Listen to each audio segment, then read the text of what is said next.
लोकाभिरामं रणरंगधीरं राजीवनेत्रं रघुवंशनाथं कारुण्यरूपं करुणाकरन्तं श्रीरामचन्द्रं शरणं प्रपद्ये। मनोजयं मारुततुल्यवेगं जितेन्द्रियं बुद्धिमतां वरिष्ठं वातात्मजं वानरयुद्धमुख्यं श्रीरामदूतं शरणं प्रपद्ये।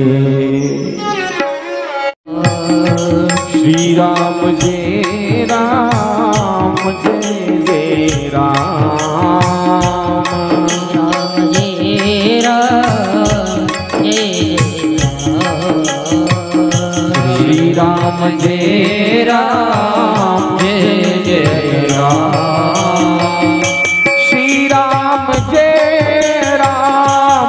सर्वांना विनंती, टाळी वाजवायची सर्वांनी, मुखानं नाम घ्यायचे। सर्वात सोपं भजन आहे जगात, सर्वात जर सोपं भजन असेल तर श्रीराम जय राम जय जय राम। श्रीराम जय राम जय जय राम,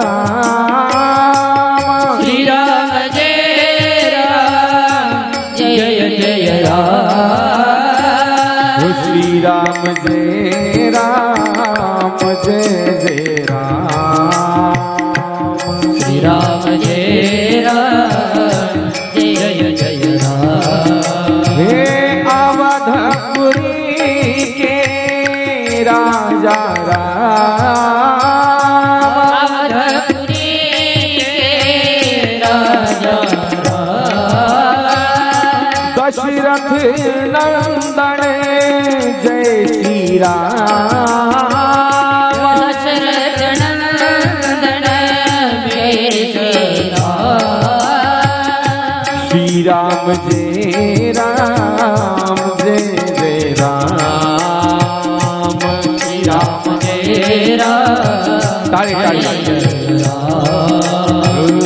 श्रीराम जय राम जय जय राम, श्रीराम जय राम जय जय राम।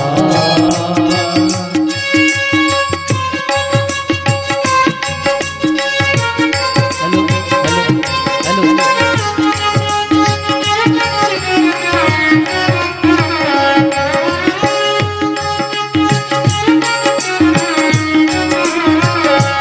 हे वृंदावन के राधेश्याम, वृंदावन के राधेश्याम, कौशल्या के प्यारे राम, कौशल्या के प्यारे राम, वृंदावन के राधेश्याम, वृंदावन के राधेश्याम, श्रीराम जय राम जय जय राम, श्रीराम जय राम जय जय राम, श्रीराम जय राम जय जय राम, श्रीराम जय राम ताली ताली ताली ताली, श्रीराम जय राम,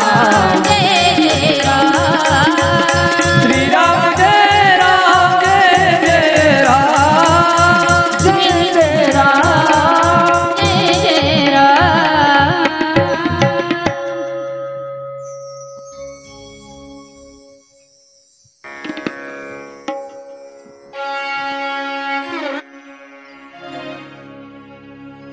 मंगल भवन, मला तेच सांगितलं, मंगल भवन अमंगलहारी द्रवहु सुदशरथ अजिर बिहारी जनक सुता जग जननी जानकी अतिशय प्रिय करुणा निधान ताके जुगपद कमल मनाओ जासु कृपा निर्मल मति पाओ महावीर विनव हनुमाना रामदूत जसु पाप बखाना सिया राम मैं सब जग जानी करबो प्रणाम जोरी जुग पानी सिया राम मैं सब जग जानी सिया राम मैं सब जग जानिए सिया राम मैं सब जग जानिए करबो प्रणाम जोरी जुग पानिए करबो प्रणाम जोरी जुग पानिए पवन तनया संकट हरणा मंगल मूर्ति रूप राम लखन सीता सहिता हृदय बसहो सुरभूप सियावर रामचंद्र की जय उमापति महादेव की जय पवन सुत हनुमान की जय बोलो रे भाई सब संगन की जय।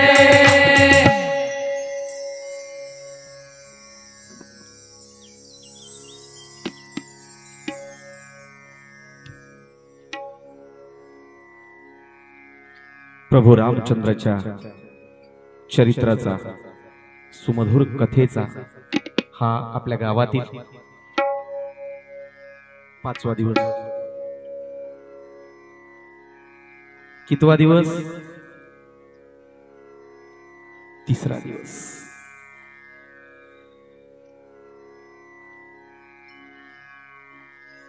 कथा जीवनाची व्यथा दूर करण्याची जिच्यामध्ये क्षमता ती कथा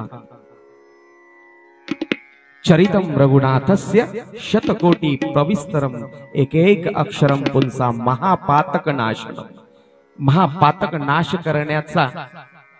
करण्याची क्षमता ज्या कथेच्या एका एका अक्षरामध्ये आहे ती रामकथा एक बाणी एक वचनी एक पत्नी मर्यादा पुरुषोत्तम रामचंद्राचं चरित्र जीवनातील दुःखाच्या वजाबाकीचं गणित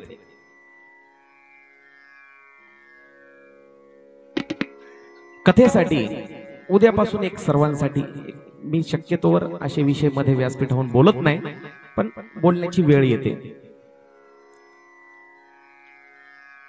मी एवढा मोठा व्यासांच्या बरोबरीचा वक्ता देखील नाही किंवा खूप मोठा अधिकारी वक्ता आहे असा प्रकार नाही पण कथेसाठी एक नियम असतो वक्त्याच्या आधी श्रोत्यांना हजर राहणं कीर्तनाला देखील तसंच कथेला देखील तसंच मंडपातल्या चटयाकडे पाहून महाराजांनी कथा सुरुवात करायची आणि नंतर मग श्रोत्यांनी येऊन बसायचं हे योग्य नाही बरं का उद्यापासून मला तरी वाटतं तुम्ही 1 वाजता हजर राहिलं पाहिजे आम्ही 1:45ला हजर राहतो कारण गावकऱ्यांनी बोलू नये अशी आमची अपेक्षा असते जरा 1:45 वाजलेत मी जर 4ला आरती घेतली तर मला तुम्ही म्हणू शकणार नाहीत का आरती घेतली 4लाच महाराज 1.5 घंटा कथा सांगितली कारण तुम्ही मला वेळ ठरवून दिलेली 4 वाजेपर्यंत मी 4ला जरी आरती घेतली तरी तुम्ही मला म्हणू शकणार नाहीत का आरती घेतली 4ला 2 तास कथा गेली मी माझं कर्तव्य वेळेला आरती घेतली पण वेळेला तुम्ही पण येत चला कथेकडे वळूया कालपर्यंत आपण कथा श्रवण केली. मला एकदा काल कथेची आठवण करून द्या. कथा कुठं थांबली होती आपली, मग आपण कथेकडे वळूया. सांगा कुठपर्यंत आलो होतो आपण काल? व्यासपीठावरले सांगतो म्हणाले, पण आता त्यांचं कर्तव्यच आहे वाजवायचं म्हणायचं. ते तर बिचारी लक्ष देऊन ऐकणं भाग आहे त्यांना. आता त्यांचं काम आहे. त्यांनी काल सांगितलं कथा कुठपर्यंत आली होती. तुमच्यापैकी सांगा कोणीतरी काल कथा कुठपर्यंत आली होती, म्हणजे वक्त्याला देखील कळते की श्रोत्यांचं किती लक्ष होतं.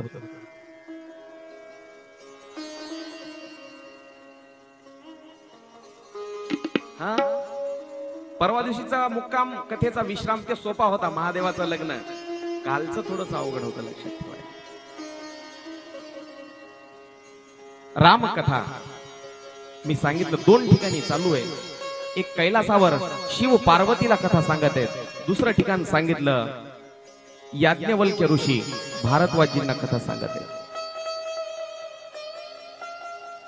पार्वतीनं भगवान शंकराला विचारलं होतं, मालक मला रामकथा ऐकायची आहे. तुमचा निर्गुण निराकार परमात्मा सगुण होतो, सगुण तर होतोच, अवतार घेतो. राम अवतार का घेतो, मला ती कथा सांगा. शंकरानं सांगितलं होतं देवी त्याचे 5 कारण आहेत. ते 5 कारण आपण काल चिंतन पाहिलं होतं, बरोबर. पहिलं कारण पाहिलं होतं जय विजयाचा शाप.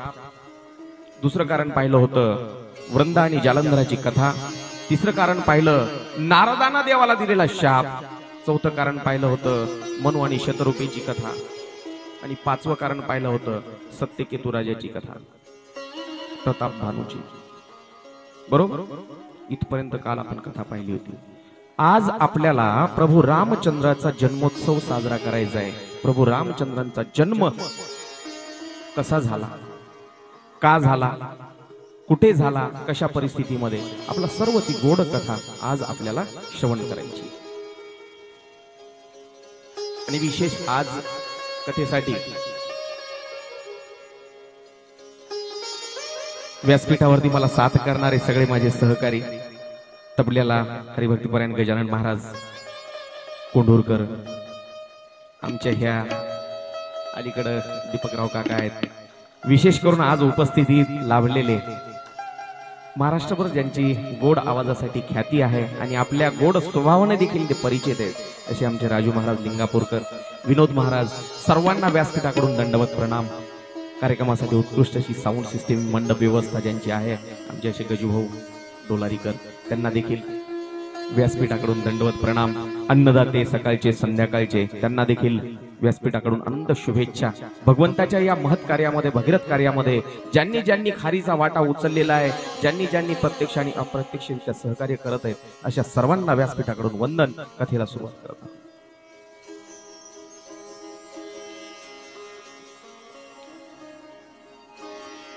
रावणानं ब्रह्मदेवाची कठोर तपश्चर्या केली.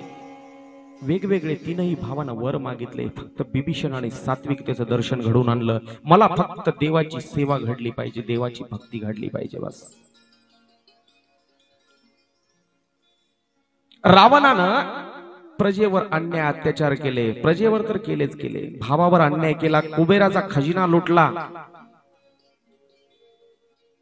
नागकन्यांचं अपहरण, साधू संतांना त्रास, त्रस्त झाले सगळे साधू संत. देवाची विनवणी करू लागले. जेव्हा आसुरी प्रवृत्ती वाढते पृथ्वीवर, तेव्हा त्या आसुरी प्रवृत्तीचा, राक्षसांचा पृथ्वीला भार होतो, पृथ्वीला भार होतो. धेनुरूपी गाय ब्रह्मदेवाकडे जाते.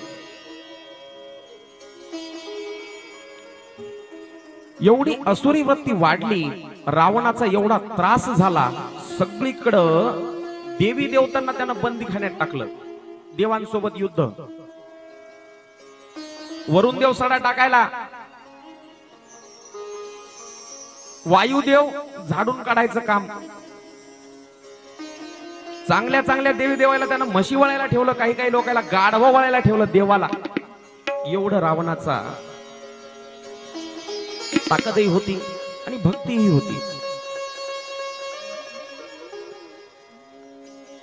पृथ्वीला सहन झालं नाही. पृथ्वीनं गायीचं रूप घेतलं आणि आपला पिता ब्रह्मदेव सगळेजण सगळे देवी देवता ब्रह्मदेवाकडे गेले. देवा काहीतरी करा. रावणासारख्याला वाटेवर आणायचं आपल्या आवाक्यातलं नाही म्हणले. मग विष्णू भगवंताची प्रार्थना करू. सर्वजण विष्णू भगवंताची प्रार्थना करायला विनवणी केली देवाला.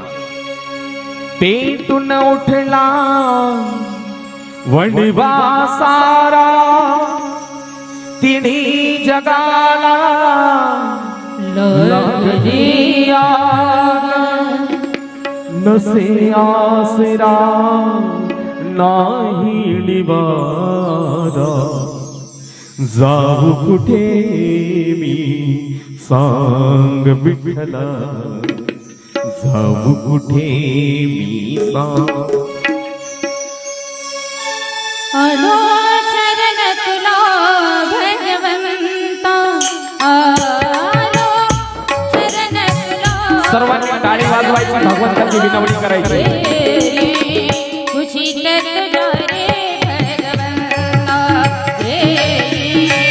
खुशी तुझ्या भगवंता.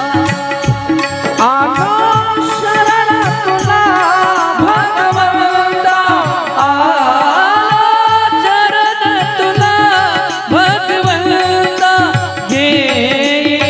खुशी तुझ्या भगवंता खुशीचा तुझ्या भगवंता खुशीचा तुझ्या भगवंता. आलो शरण तुला भगवंता आलो शरण तुला भगवंता खुशी तुझ्या भगवंता खुशी तुझ्या रे भगवंता आलो शरण तुला भगवंता.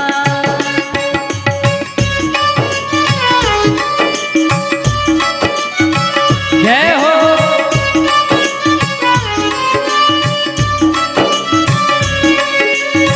पुण्य झाले स्वस्त झाले त्याला राग भाव त्याला नाही भाव जग त्याला नाही भाव त्याला नाही भाव जग त्याला नाही भाव. पुण्य झाले स्वस्त झाले त्याला राग भाव करतात नखावाला हरी धारा देई धारा गुणवंता.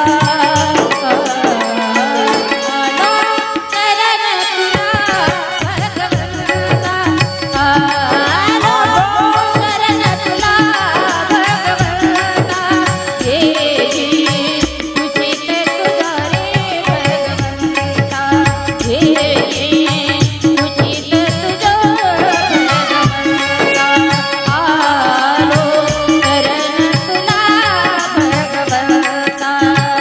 आलो शरण तुला भगवंता आलो शरण तुला भगवंता आलो शरण तुला भगवंता. सर्व देवी देवतांनी पृथ्वी सहित सर्वांनी विष्णू नारायणची प्रार्थना केली. आलो शरण तुला भगवंता घेई कुशीत तुझ्या रे भगवंता. पुण्य झाले स्वस्त जगी त्याला नाही भाव पुण्यवान होई रंक पापी झाला राव. अशीच परिस्थिती आजकाल देखील आहे. पाप वाढत चालले. पाप याचा भार जो आहे तो पृथ्वी मातेला होतो. सगळे अपराध पोटात घालते ती माय. आपल्या लेकराचे सगळे अपराध पोटात घालायचं काम कोणाचं? आईचं. जगात असं एकच न्यायालय असं एकच कोर्ट आहे जिथं सगळे अपराध माफ होतात आपल्या लेकराचे. ते म्हणजे आईचं हृदय. आणि या सगळ्या धर्तीवर असणाऱ्या मानव जातीचे प्राणी जातीचे पशु पक्ष्यांचे सगळ्यांचे अपराध पोटात घालण्याचं काम या धरणी माईचं, म्हणून हिला माय म्हटल्या जाते, धरणी माय, काळी माय. का? चालत चालत एखाद्याला पायाचा धक्का लागू द्या, पायाचा धक्का दिसत नाही का तुला? लात मारतोस. आणि आपण जन्मलो तवापासून पायात बुट घालून सकाळपासून रात्रीपर्यंत ही धरणी तुडवायलो लातन, कधी म्हणली का तुडवताय म्हणून? अंगावर कोणाच्या पाण्याचा असा शिंतोडा जाऊ दे, दिसत नाही का तुला? तंबाखू खाऊन मटेरियल खाऊन पचापच थुकतोय आपण रात्रंदिवस या धरणी मायवर, कधी म्हणली? अशा धरणी आईला जेव्हा पाप जास्त झालं की नाही, तेव्हा देवाकडे जावं लागतं. धेनुरूपी गाय आपल्या ब्रह्म पित्याकडे गेली आणि ब्रह्मदेवाला विनंती केली. ब्रह्मदेवानं सांगितलं, चला नारायण भगवंताकडे. तिथं जाऊन प्रार्थना केली, आलो शरण तुला भगवंता. धेनुरूप धरी हृदय बिचारी, गई तहा जहा मुनी सहजारी. सर्व साधू संत ऋषी मुनी देवी देवता सर्वजण नारायण भगवंताकडे गेले, प्रार्थना करू लागले. तेवढ्यात तिथे शिवजी आले. शिवजी देवतांना आनंद झाला, आपल्याकडे अजून एक मेंबर आपल्या पक्षात वाढला मागणी करण्यासाठी. सगळ्यांनी प्रार्थना केली. देवानं सांगितलं, काळजी करू नका, लवकरच अवतार घेईल, लवकरच अवतार घेईल. राजा दशरथ, अयोध्येमध्ये राजा दशरथाच्या घरी सगळे देव आनंदी झाले, निघायला लागले. परत शंकरजीने थांबवलं, चाललात कुठे? देवांना सहकार्य करायचंय. सब देवी देवता, सब बंदर बनो, सब लोग बंदर बनो, और मैं भी अवतार लूंगा, सबसे बड़ा बंदर मैं बनूंगा, बजरंगबली मेरा नाम होगा. बोलिए बजरंगबली भगवान की जय. ठरलं. हनुमंतराय कोण आहे?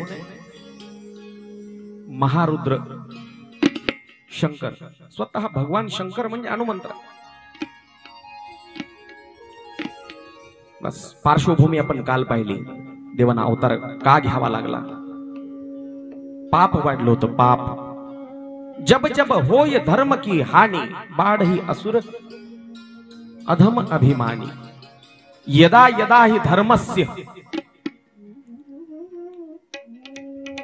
अयोध्या नावाची नगरी आहे. दशरथ नावाचा राजा राज्य करतोय. दशरथ भागवतामध्ये कथा येऊन जाते, रामकथा थोडीशी संक्षिप्त असते, पण एवढीही संक्षिप्त नसते की जेणेकरून राजा दशरथाचा उल्लेख नसावा. कोणाचे पुत्र? राजा दशरथाच्या वडिलांचं नाव अज राजा. रघु नावाचं कुल आहे. त्या रघुकुलात अज नावाचा राजा आहे. त्या अजाचा पुत्र दशरथ राज्य करत आहे. त्याला 3 राण्या, कौशल्या, सुमित्रा आणि कैकेयी. सगळं काही आहे, धन दौलत पैसा, नीतीनं राज्य करणारा राजा आहे. देवासारखी प्रजा आहे. पण राजाला एक दुःख आहे. माणूस कितीही पैसा असू द्या, श्रीमंती असू द्या, प्रत्येकाच्या आयुष्यात काही नाही काही खंत आहे. आणि याचंच नाव जीवन असतं बरं का. याचंच नाव जीवन असतं. सगळा आनंदी आनंद आहे, त्यात मजा नाही. कुठंतरी काहीतरी माणसाच्या आयुष्यात खंत असते आणि त्याचंच नाव जीवन असतं. तुम्ही म्हणाल असं कसं? ऊन सावल्यांचा खेळ आहे जीवन म्हणजे. ऊन सावल्यांचा खेळ मला वाटतं पहिल्याच दिवशी सांगितलं. जन्मरूपी पहाडावर या जीवनरूपी नदीचा उगम होतो आणि मरणरूपी सागराला जाऊन ती मिळते. पुन्हा एकदा आहे का व्यवस्थित? जन्मरूपी पहाडावर जीवनरूपी नदीचा उगम होतो, मरणरूपी सागराला ती जाऊन मिळते. आयुष्य हे त्या नदीतलं पाणी असतं. सुख आणि दुःख हे त्या दोन्ही नदीचे हे दोन्ही काठ असतात. सुखही तितकंच आहे माणसाच्या आयुष्यामध्ये, दुःखही तितकंच आहे. म्हणूनच म्हटलेलं गोड भजन आहे पहा. सुख दुख आए जाए हरे सुख दुख आए जाए सुख दुख आए जाए हरा सुख दुख आए जाए. सर्वांनी टाळी वाजवायची. आपल्या कथेचा एकच नियम सांगितला. श्रोते मंडळी पाय लांब करून कथा ऐकली तरी चालते, झोपली तरी कथा ऐकली चालते, पण टाळी वाजवायची. भजन सुरू झालं की सुख दुख आए जाए हाय रे सुख दुख आए जाए दुख आए जाए हरे सुख दुख आए जाए. सुख की भूख ना दुख की चिंता सुख की भूख ना दुख की चिंता प्रीत जिसे अपना सुख दुख आए जाए ताली ताली सुख दुख आए जाए.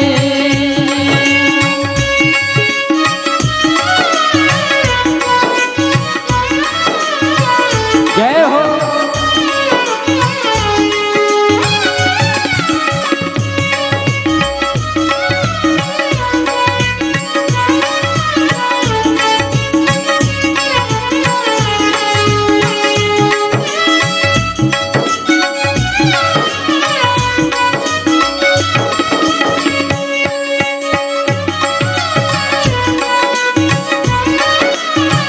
जय श्री राम.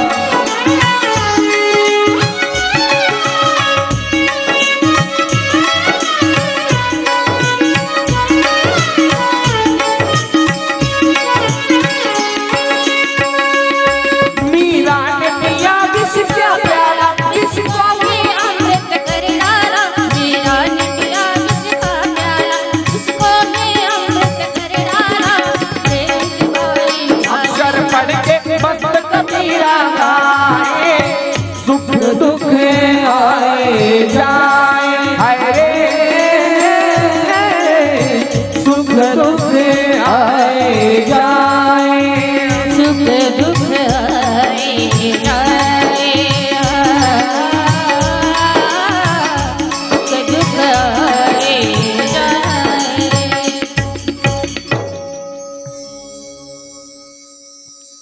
सुख दुख आए जाए. सुख की भूख ना दुख की चिंता प्रीत जिसे अपनाए. आता ही प्रीत प्रेम देवावर करावं. मीराने की पिया विष का प्याला. मीरानं सांगितलं हरिगुण गावत नाचुंगी. मला भगवंतावर प्रेम आहे, देवच माझा पती आहे. मग तशा मीराबाईला विषाचा प्याला जरी दिला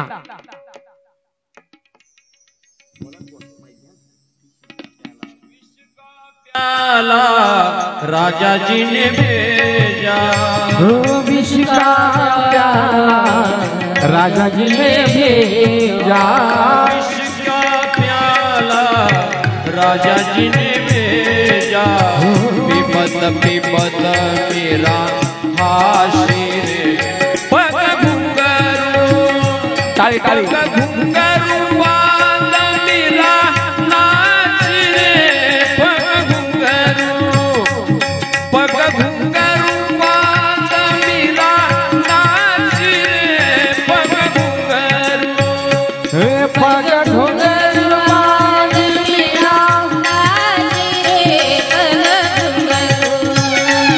पग घुंघरू बांध मेरा नाच रे पग घुंघरू. जेव्हा मीरेच्या पुढे मीराबाईच्या पुढं विषाचा ग्लास जरी आणून दिला हसत हसत पिला. कारण नातं भगवंतासोबत जुळलं होतं. सुख दुःख आये जाय. माणसाच्या आयुष्यामध्ये ऊन सावल्याचा खेळ आहे. सुख दुःख तसंच दशरथाचं जीवन आहे. आनंदी आनंद आहे, प्रजा देवासारखी आहे, कोणाची काही तक्रार नाही, पण राजा दुखी आहे. तुम्ही म्हणाल राजा असून दुःख काय? जगात सगळे दुखी आहेत. कोई तन दुखी, कोई मन दुखी, कोई धनविन फिरे उदास. बस एकच जगात सुखी असते, सुखी राम के दास. कबीरजीनं गोड वर्णन केलं. कसं असतं पहा, अजून एक असंच मला वाटतं हिंदी भजनच आहे. राजा दुखिया प्रजा दुखिया, जो देखे सो दुखिया बाबा, सुखिया कोई नहीं रे. जो देखे सो दुखिया बाबा, सुखिया कोई नहीं रे. जो देखे सो दुखिया बाबा, सुखिया कोई नहीं रे. जो देखे सो दुखिया बाबा, सुखिया कोई नहीं रे. जोगी दुखिया जंगम दुखिया, तपस्वी को दुख दुनारे. तपस्वी को दुख दुनारे. आशा मनुष्या सब घट व्यापी. आशा मनुष्या घट व्यापी. कोई महिल नहीं सुनारे.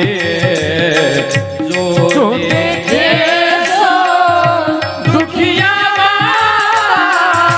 सुखिया कोई नहीं रे.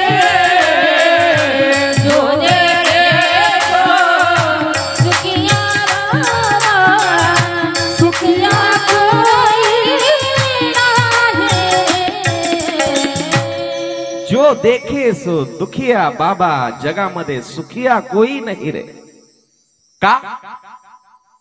जंगम दुखिया, सगळे राजा दुखिया प्रजा दुखिया. का? तृष्णा तृष्णा, इच्छा माणसाच्या संपत नाही, समाधान नाही माणसाच्या आयुष्यामध्ये. माणूस दुःखी राहण्याचं एकमेव कारण माणसाची इच्छा तृष्णा. एका घरी गेलो, महाराज 2 मजली बांधलेलं घर होतं. आता उन्हाळ्याचे दिवस, लाईट गेली. चला म्हणले वरी छतावर आराम करता येईल. गेलो वरी, इतकाल्या गजाळ्या सोडलेल्या होत्या वरी. विचारले महाराज हे कशासाठी? म्हणजे 3रा मजला बांधायची इच्छा आहे. 2 मजले खाली घरात राहायला कोणीच नाही. मथारण मथारी पोरायचे बंगले पुण्याला. मथारण मथारीला 2 मजले आहेत. एका मजल्यात मथारी राहते, वरच्या मजल्यात मथार राहते. तरी 3रा मजला बांधायची इच्छा. एका घरी 4 मजल्याच्या बिल्डिंग मध्ये गेलो चहा पाण्याला. तिथे वरी ते छतावर इतकाल्या गजाळ्या सोडलेल्या. म्हणलं हे कशाला? 5वा काढायची इच्छा आहे. एक रुपया जोडायचा. कशासाठी? त्याच्यासाठी. इच्छा संपत नाही माणसाची. सांगायचं मुद्दा हा. दशरथ देखील दुःखी आहे. कशामुळं? सगळं आहे पा, पण मूलबाळ नाही. त्या मुलासाठी दशरथ राजा दुःखी है। जीवन जिसको भी जब भी मिलेगा तो अधूरा ही मिलेगा, त्याला जीवन म्हणायचं। आणि परमार्थ जिसको भी मिलेगा पूरा ही मिलेगा। जीवन जिसको भी मिलेगा अधूरा, और परमार्थ जिसको भी मिलेगा पूरा मिलेगा। पण मन लावून परमार्थ करावा लागतो, भरपूर आनंद इथे। चेने आहेत पण दात नाहीत, दात आहेत पण चेने नाहीत। ही मन आपल्याकडे सगळ्याला प्रसिद्ध आहे आणि माहित आहे, फक्त ती मन आपल्याला लागू पडू देत नाही। आपण म्हणतो देवानं हे असं केलं, बरोबर आहे का माझ्यासोबत? चणे आहेत पण दात नाहीत, दात आहेत पण चणे नाहीत. बराच काळ निघून चाललाय. दशरथही बरच वय आहे दशरथाचं. 3 राण्या आहेत, कौशल्या, सुमित्रा आणि कैकेयी. कथा लक्षपूर्वक आहे का. एका दिवशी राजगुरु आहेत दशरथाचे, वशिष्ठ त्यांचं नाव. वशिष्ठ राजगुरु राजाला राज्यकारभारामध्ये सल्ला देणं, योग्य अयोग्य राज्यकारभार कसा करावा याच्यासाठी मार्गदर्शन करणारा जो गुरु असतो त्याला राजगुरु म्हणतात. वशिष्ठ त्यांचं नाव, खूप ज्ञानी आहेत. एका दिवशी दशरथ राजे वशिष्ठांच्या महालात जातात. आता वेगवेगळे महाल, आता राजा म्हणल्याच्या नंतर काही पाहायचं कामच नाही. कौशल्या राणीचा महाल वेगळा, सुमित्राचा वेगळा, कैकेयीचा वेगळा, सुमंत नावाचा प्रधान आहे त्यांचा, सुमंत राहण्याची जागा वेगळी, वशिष्ठांचा महाल वेगळा. दशरथ राजे एका दिवशी सकाळी सकाळी वशिष्ठांच्या घरी गेले. वशिष्ठांच्या घरी गेल्याच्या नंतर वशिष्ठांच्या पत्नीचं नाव आहे अरुंधती. वशिष्ठांच्या पत्नीचं नाव अरुंधती. वशिष्ठांचा मुलगा होता. दशरथ राजे गेले की वशिष्ठाच्या पोरानं अरुंधतीच्या मांडीवर होतं ते रडायला चालू केलं. फार रडायला बाळ, फार फार रडायला, खूप रडू लागलं. दशरथानं विचारलं, काऊन रडायला होई? अरुंधती आई, गुरुमाता, का रडते बाळ? वशिष्ठानं राजाच्या हाताला धरलं, बसवलं खाली. बसा राजन, बच्चा सवाल पूछ रहा है. पिताजी, आपकी जिंदगी तो दशरथ जी के साथ में बीत जाएगी, मेरा क्या होगा? दशरथ जी के बाद ये राजकारभार कौन संभालेगा? माझं काय होईल? तुम्ही तर दशरथासोबत राजगुरु दशरथाचे झाला, पण मला उद्या वाली कोण आहे? मी कोणाच्या राज्यकारभारामध्ये मदत करू? म्हणजे दशरथाच्या नंतर या राजाचा राजा कोण होणार? दशरथानं वशिष्ठाला प्रश्न केला, काय करावं महाराज जेणेकरून मला पुत्रप्राप्ती होईल? वशिष्ठानं सांगितलं, फार अवघड नाही काम, यज्ञ करावा लागेल. यज्ञ, प्रत्येक काही गोष्ट चांगली जर करायची असेल त्यासाठी शास्त्रकारांनी यज्ञ सांगितला. हा आपला देखील यज्ञच आहे, मी कालच सांगितलं. यज्ञाचे खूप प्रकार आहेत बरं का. हा नाम जप यज्ञ आपला हा यज्ञच आहे. अखंड नाम जप यज्ञ, हरिनाम सप्ताह, पारायण असो, ज्ञानदानाचा यज्ञच आहे. हा यज्ञच आहे. वशिष्ठानं सांगितलं, यज्ञ कर. पुत्र कामेष्टी नाव त्या यज्ञाचं. ते पुत्र कामेष्टी यज्ञ करावा लागेल आणि 3 शिकार करावी लागतील. 3 शिकारी करावा लागतील. लक्षपूर्वक ऐका, म्हणजे 3 जीव मारावं लागतील आणि पुत्र कामेष्टी नावाचा यज्ञ करावा लागेल. 3 प्राणी मार, 3 जीव मार, 3 शिकार कर. बस. वशिष्ठांना वंदन केलं, आजपासूनच कामाला लागतो. दशरथ राजे निघाले. भगवंताचं चिंतन 2 मिनिटं करू. कथा बदल आहे थोडासा. भजन. रघुपति राघव राजा राम, पतित पावन सीताराम. रघुपति राघव राजा राम, पतित पावन सीताराम. रघुपति राघव राजा राम, पतित पावन सीताराम. रघुपति राघव राजा राम, पतित पावन सीताराम. सीताराम सीताराम, रघुपति राघव राजा.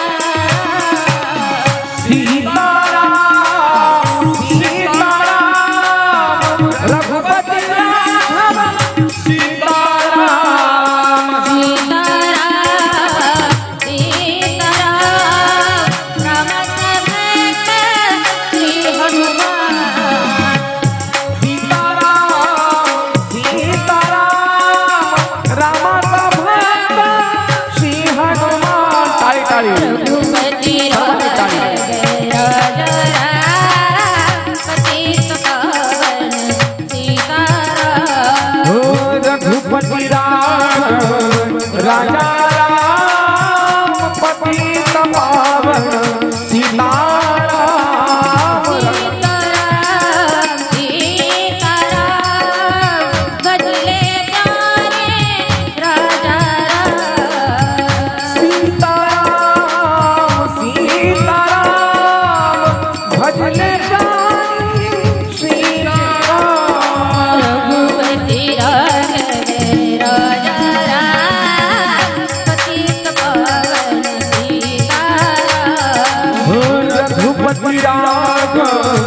राजा राम पतित पावन सीताराम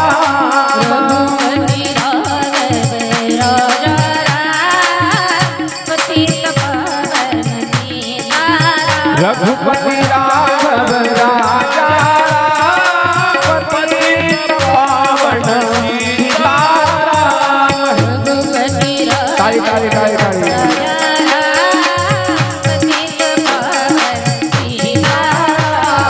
रघुपति राघव राजा राम पतित पावन पतित पावन पतित पावन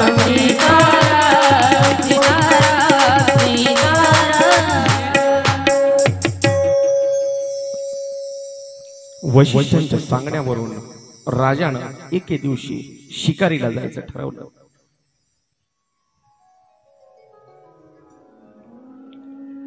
सकाळी सूर्योदयाच्या वेळी राजानं स्नान केलं. घोड्यावर बसून राजा दशरथ शिकारीसाठी नगराच्या जवळच असलेल्या अरण्यामध्ये गेला. राजाला वाटलं बिना जेवणाचा बरं का, आंघोळ केली, देवपूजा केली आणि राजे दशरथ निघाले. वाटलं काही छोटे मोठे 3 प्राणी तर मारायचे, 3 प्राण्याची शिकार करायची, जाऊ एका तासाभरात परत येणं होईल. जेवण केलं नाही. राजे दशरथ शिकारीसाठी निघाले. 1 तास झाला, 2 तास झाला, 3 तास झाले, शिकार नाही मिळाली. सकाळपासून दुपार झाली, शिकार नाही मिळाली. दुपारची सायंकाळ व्हायला आली, पण एकही प्राणी समोर येईना. त्यावेळेला राजा मध्ये मध्ये जंगलात जायला लागला. थोडासा आता तरी एखादा प्राणी दिसल, मग तरी एखादा हरिण दिसल, एखादी कोल्हा दिसल, काही लांडगा दिसल, वाघ दिसल, सिंह दिसेल, एकही प्राणी दिसेना.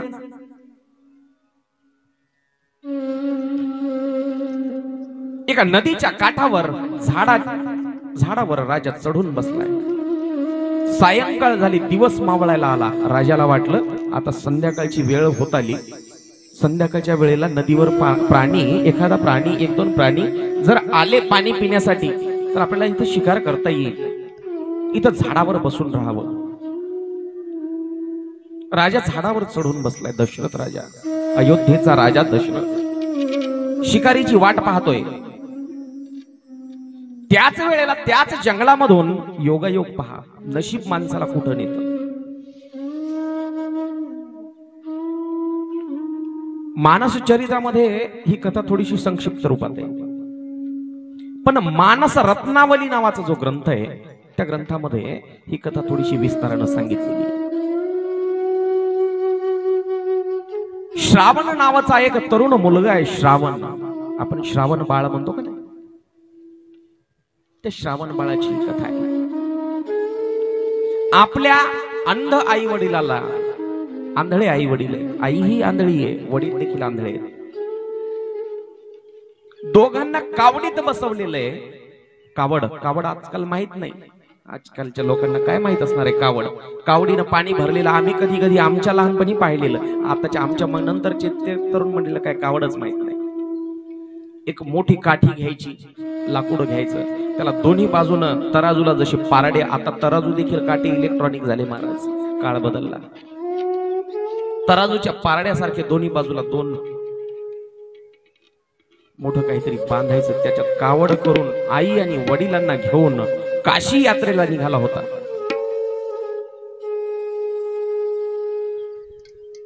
वडील आहेत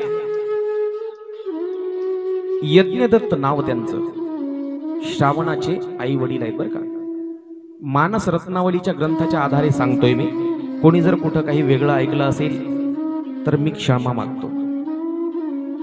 श्रावणाच्या वडिलांचं नाव यज्ञदत्त आणि आईचं नाव शूद्री माता आहे. मानस रत्नावलीच्या आधारे सांगतो मी, कोणाला जर काही या व्यतिरिक्त वेगळं माहित असेल तर असू शकतं. यज्ञदत्त आणि शूद्री मातेला घेऊन श्रावण आपल्या आई वडिलांना कावडीत घेऊन, जे जन्मताच आंधळे आहेत, काशीच्या यात्रेला निघाला होता. एक दिवस श्रावण खूप आई वडिलांची सेवा करणारा, वडिलांना सांगितलं, श्रावणा, माणसानं आयुष्यात एकदा तरी काशीला गेलं पाहिजे, काशीच्या विश्वनाथाचं दर्शन केलं पाहिजे रे. आम्ही तर आंधळे, आम्ही नाही जाऊ शकत, आमची आंधळ्याची काठी तूच आहेस, आम्हाला एकदा आयुष्यात काशी घडव रे बाबा, विश्वनाथाच्या दरबारात एकदा नेऊन आण. ठीक आहे बाबा. आई बापाला कावडीत बसवून तो श्रावण निघाला होता काशीला. सगळ्यांनी कथा आमचे सुदर्शन महाराज फार गोड सांगायचे. काशीला श्रावण बाळ निघाला.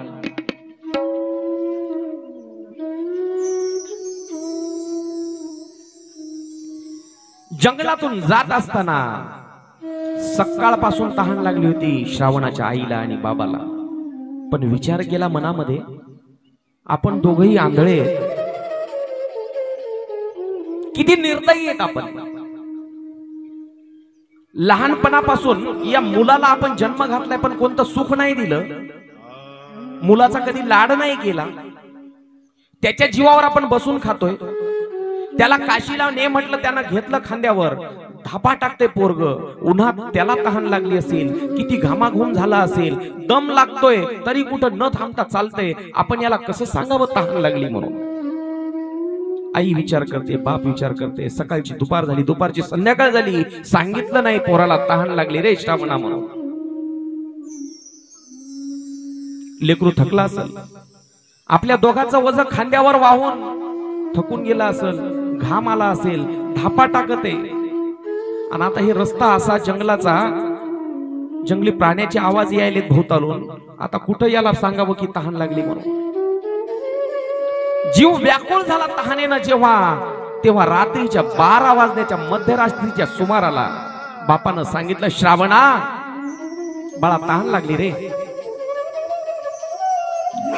आता तहानेचं दुःख सहन होत नाहीये, बऱ्याच वेळापासून जीव व्याकुळ झालाय, पण तुला सांगितलं नाही रे, थकला असशील म्हणून. बाळा एवढं कर, फक्त एकदा पाणी पाज, बस पाणी पाज रे श्रावणा. बाबा आत्ता जातो, आत्ता. एक झाड मोठं पाहिलं आणि त्या झाडाच्या एका मोडलेल्या वाळलेल्या फांदीला ती कावड अडकवली श्रावणानं. एका बाजूला आई आहे, एका बाजूला बाबा आहे. ती झाडाला कावड अडकवली, तो कमंडलू घेतला, कमंडलू पाण्याचा, झारी म्हणा, कमंडलू म्हणा, तांब्या म्हणा, जे समजून. भाव महत्वाचा बरं, वस्तू महत्वाची नाही, काय होतं ते भाव महत्वाचा. ती झारी घेतली पाण्याची, कमंडलू घेतला, आता आणतो. आई बाबा काळजी करू नका बरं का, मी आता येतो. झपाझप पावलं टाकत श्रावण पाण्याच्या शोधासाठी निघाला. कुठं शोधावं पाणी, कुठं असेल पाणी, रस्ता तर अनोळखी आहे, आपल्या परिसराचा ओळखीचा नाही, कुठं असेल पाणी. झपाझप पावलं टाकत श्रावण त्या काटे तुडवत निघालेला आहे.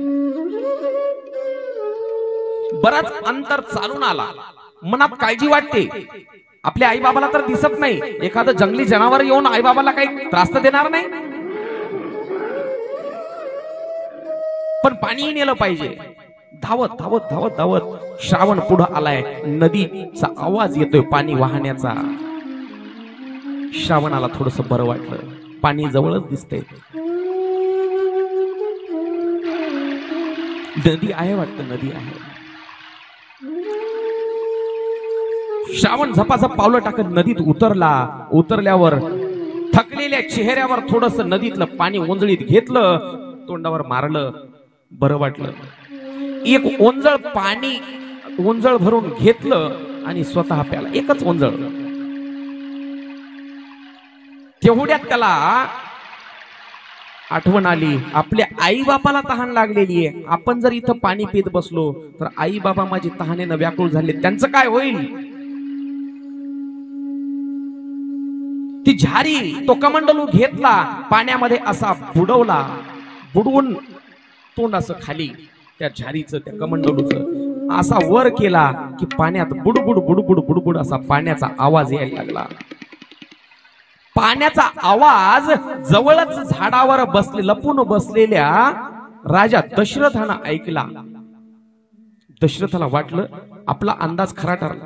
कोणीतरी जनावर रात्रीच्या वेळेला पाणी प्यायला आलेले, ताबडतोब आपण वेळ न लावता शिकार केली पाहिजे. लक्षवेधी बाण राजानं धनुष्यावर चढवला आणि बाण सोडला. सो सो सो सो करत तो बाण श्रावणाला येऊन लागला, छातीत घुसला. आई ग,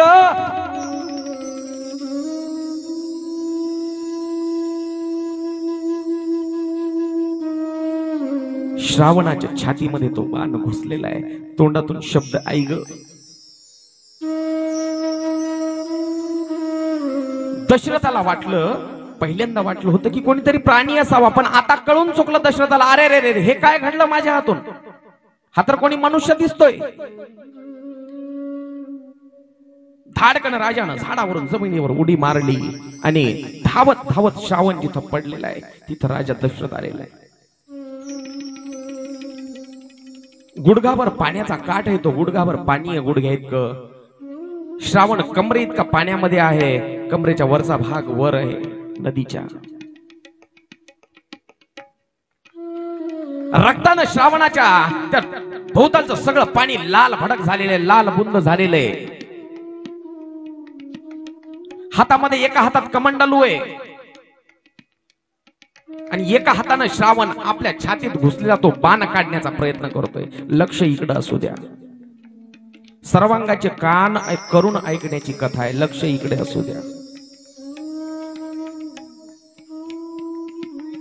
छातीत घुसलेला तो बाण काढण्याचा प्रयत्न करतोय श्रावण एका हातानं. एका हातातला कमंडलू अजूनही सोडलेला नाही. माझे आई बाप तहानेनं व्याकुळ आहेत, पाणी नेलं पाहिजे. तेवढ्यामध्ये राजा दशरथ पोहोचतो तिथं. दशरथांना विचारलं, बाळा कोण रे तू? मला अगोदर तुम्ही सांगा, तुम्ही कोण? मी अयोध्येचा राजा दशरथ. दशरथ, वा, खूप ऐकून होतो राजा तुमच्या विषयी. आज पाहिलं, अभिमान होता राजा, अभिमान होता. देवाचा राजा इंद्र माझ्या पृथ्वीवर एका राजाकडे मदत मागायसाठी येतोय. तो राजा अयोध्येचा दशरथ. खूप ऐकून होतो राजा तुमच्या विषयी. आमच्या पृथ्वी तलावरचा एक राजा इंद्राला स्वर्गात जाऊन मदत करतो. आज पाहिलं राजा तुमचा पराक्रम. खूप पराक्रमी आहेत तुम्ही. माझे आई वडील सांगायचे, अरे अभिमान आहे आम्हाला. तुमच्या कथा, तुमच्या वीरतेच्या पराक्रमाच्या कथा माझे आई वडील सांगायचे. गर्व वाटायचा राजा, गर्व वाटायचा खूप. पण आज खूप मोठा पराक्रम केला राजा तुम्ही. माझ्या आंधळ्या मायबापाचा आधार संपला राजा. माझं मरण देखील तुमच्याच हाताने असावं. तुम्ही तरी काय करणार? पण दुःख वाटतं माझ्या आई बापाचं. दोन्ही मायबाप माझे दोघही आंधळे आहेत, आंधळे आहेत. मी जरी लेकरू असलो त्यांचं, तर मला ते लेकर होते माझे. का? मी सांभाळायचो त्यांना लेकरासारखं. सकाळी झोपेतून उठल्यापासून रात्री झोपेपर्यंत सेवा करायचो राजा.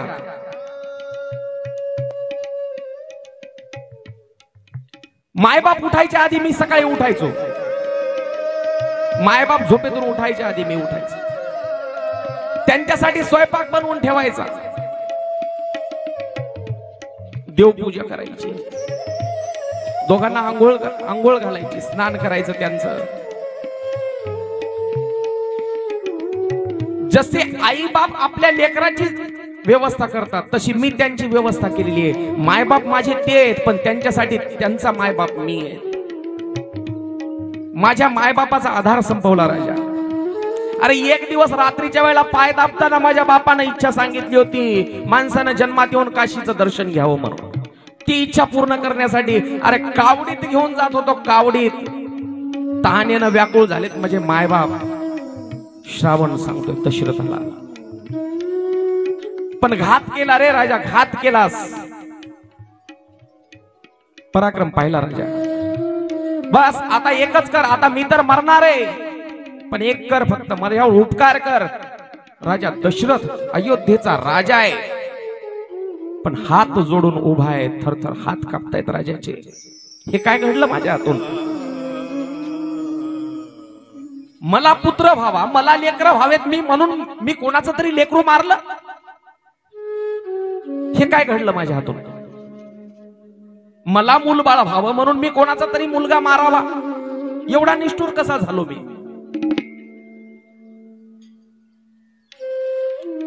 श्रावणानं सांगितलं, राजा फक्त एकच कर, आता उपकार कर माझ्यावर, मला वचन दे. माझ्या आई बापाला फक्त पाणी पाज, तहानेनं व्याकुळ झालेत रे ते. माझ्या आई बापाला पाणी पाज, मी सुखानं माझा प्राण सोडील, मी सुखानं मरल. दशरथ रडतोय, श्रावण बाळ रडतोय हंबरडा फोडून. दशरथानं हात जोडले, चुकलं रे श्रावणा, माझं चुकलं. तुझ्या मायबापाला पाणी पाजल, पण मला माफ कर, मला क्षमा कर. खूप मोठा अपराध घडला माझ्या हातून श्रावणा. राजा जा, मी क्षमा केली, राजा जा. पण सांगतो, एक लक्षात ठेव राजा, मी क्षमा करील तुला, मी क्षमा करील, पण माझे आंधळे मायबाप क्षमा नाही करणार राजा तुला. माझे आंधळे मायबाप क्षमा नाही करणार. बस एवढा बोलला श्रावण. श्रावणानं प्राण सोडला.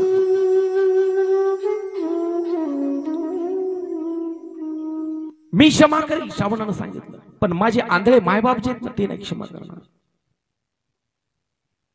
प्राण असं तळमळत तडफडत श्रावणानं प्राण सोडला. शराला तो धावून आला काळ, विव्हळला श्रावण बाळ. शराला तो धावून आला काळ, विव्हळला श्रावण बाळ. मज म्हातारे माय बाप तहान गेले, तरु खाली बसलेले. शर आला तो धावून आला काळ, विव्हळला श्रावण बाळ. शर आला तो धावून, जसा आला काळ, विव्हळला श्रावण बाळ. मरतानाची इच्छा पूर्ण करावी. एखाद्या मरताना ज्याला वचन दिलेलं आहे ना, ते पूर्ण केलं पाहिजे माणसानं. दशरथानं वचन दिलं होतं श्रावणाला, तुझ्या आई बापाला पाणी पाजणार. हृदय दगडाचं बनवलं, काय उत्तर देणार त्या आंधळ्या मायबापाला? पण मी वचन दिले ना श्रावणाला, गेलं पाहिजे पाणी घेऊन.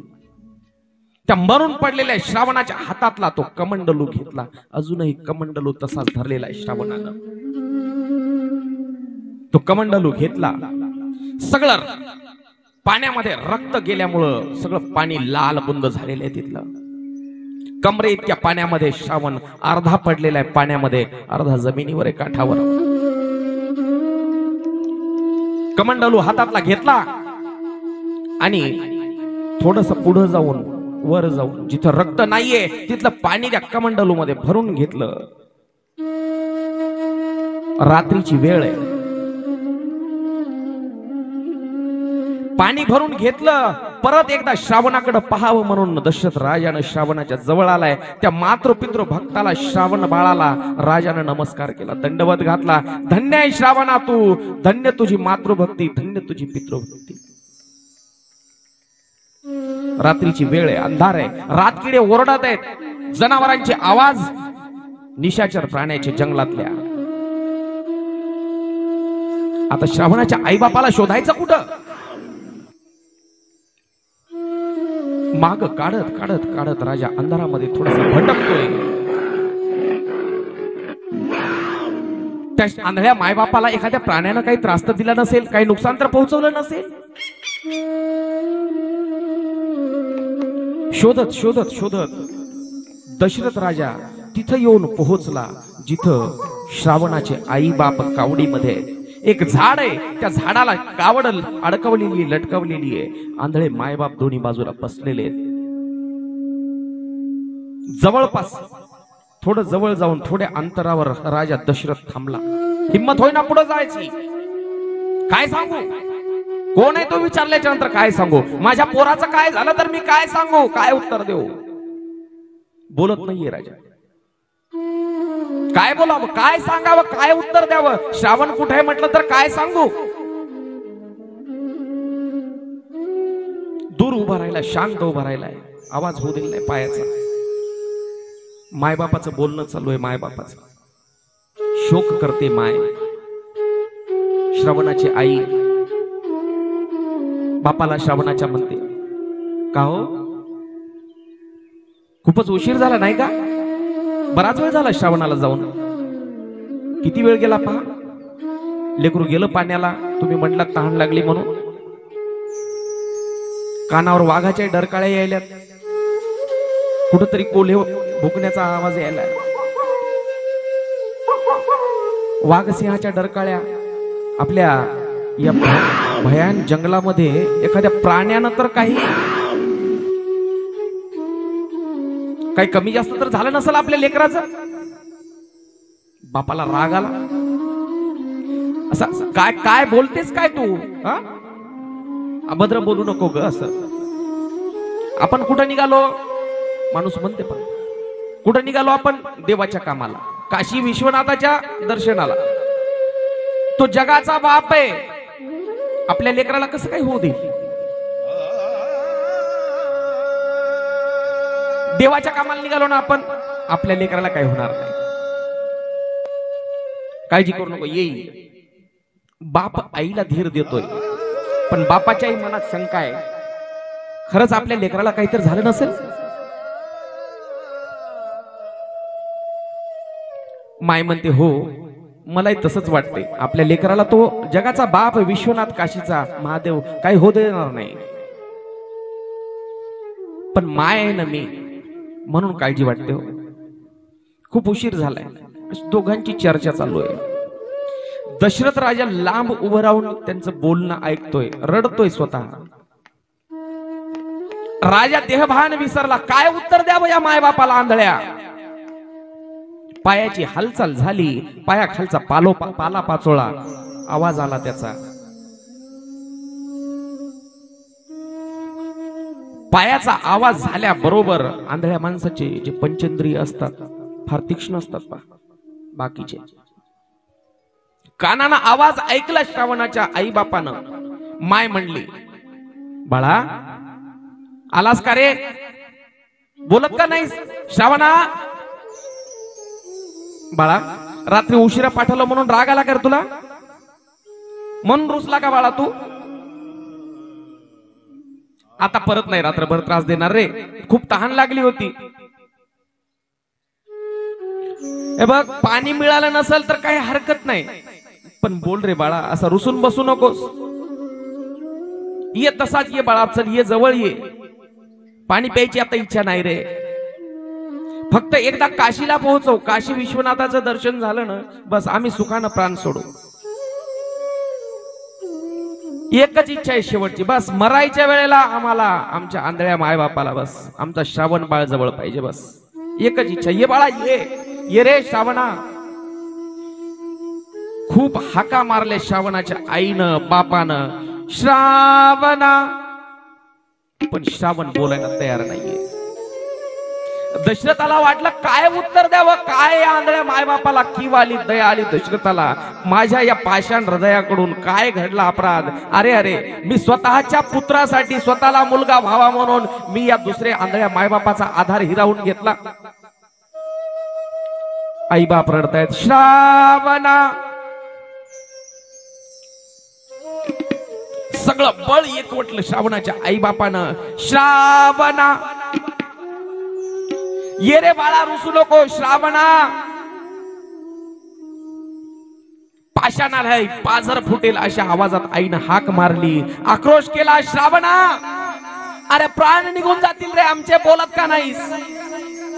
झपाझप टाक पावलं पुढं टाकत राजा दशरथ जवळ आला आणि तो कमंडलू हातातला पुढं केला. हे घ्या पाणी. पाणी आवाज बदललेला ऐकला श्रावणाच्या आई बापाला. मी आधीच सांगितलं कान फार तीक्ष्ण असतात आंधळ्यांचे. बदललेला आवाज ओळखला. कोण आहेत तुम्ही? बापानं जोरात विचारलं, कोण आहेत तुम्ही? पाणी घ्या म्हणणारा कोण आहे तू, बोलत का नाही?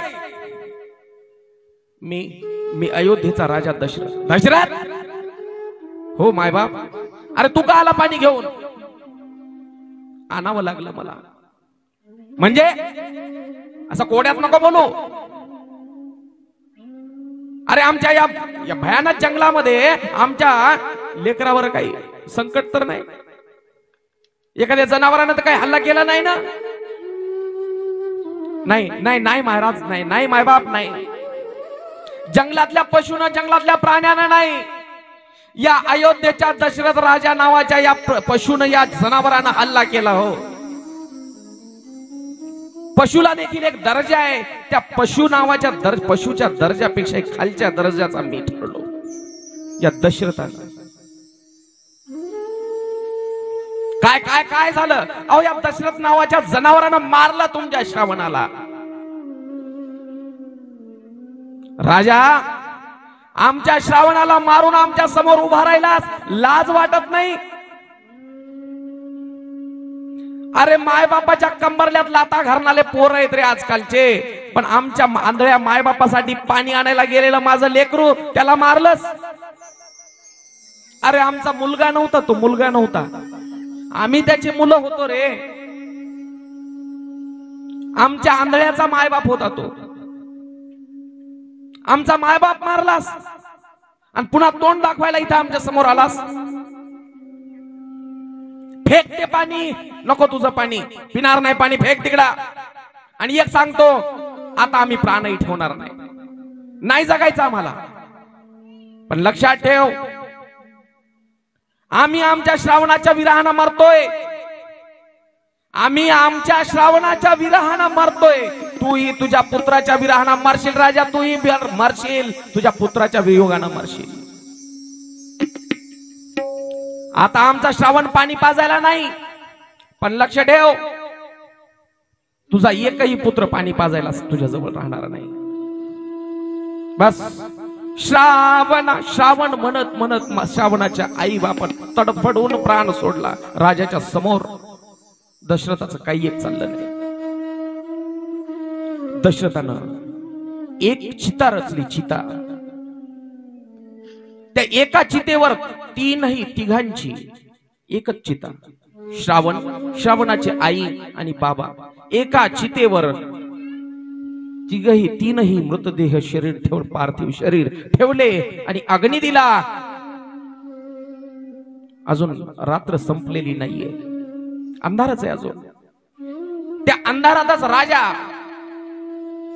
आपल्या घराकडे परतला. विचारात आहे राजा, विचार करतोय काय घडलं माझ्या हातून. आजपर्यंत मी पुण्याच्या मार्गाने नीतीनं चाललो आणि एका रात्रीत पुत्राच्या मोहापायी माझ्या हातून हे घडलं काय? कुठं जावं? कैकेयीच्या महालामध्ये राजा मध्यरात्रीच्या नंतर सकाळी सकाळी आला. दार वाजवलं, दार काढ कैकेयी. बस कैकेयीनं दार उघडलं महालाचं. राजा झपकन दार उघडून आतमध्ये आला आणि पटकन कडी लावून घेतली. माणूस पहा, मनातून जेव्हा घाबरलेला असतो ना, घरात आल्याच्या नंतर पटकन दार लावून तोंड जगापासून तोंड लपवण्याचा प्रयत्न करतो.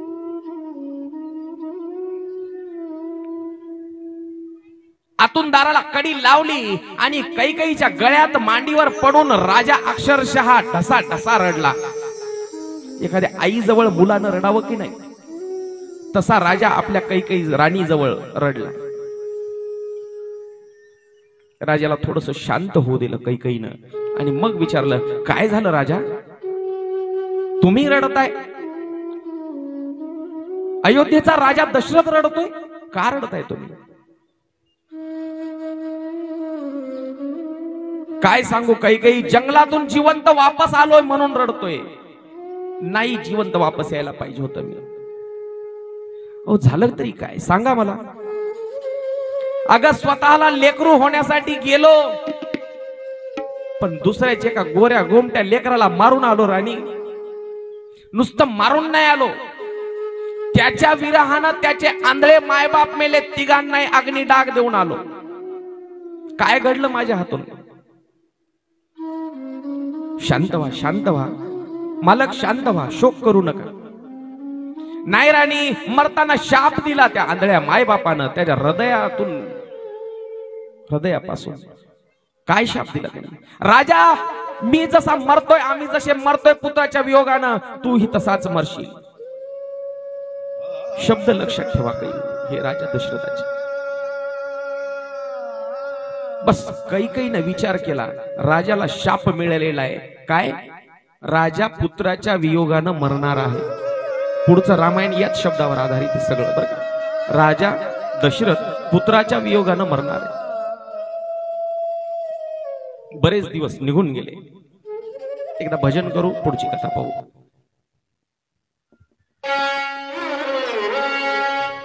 सर्वांनी टाळी वाजवून भजन करायचंय. श्रीराम